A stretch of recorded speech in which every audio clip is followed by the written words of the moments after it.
Good evening and welcome to the Business Day. I'm Herman Green.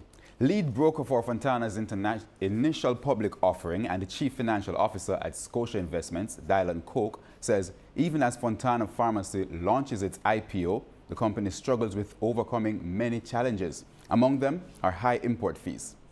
Everybody will be aware of all the news about tariff wars and tariff increases and trade tensions. To the extent that a significant portion of what Fontana sells is imported, those are issues they will have to keep a careful eye on. Explained that the emergence of more e-commerce options are also a major concern for local pharmacy chain. Currency trading ended today with the greenback selling for $128. The Canadian dollar is going for $96.66. The pound closed the day at $162.63, while the euro is being sold for $147.90 on average. Oil prices traded higher today. Oil for delivery in January went up by $1.06 to settle at $51.95 a barrel.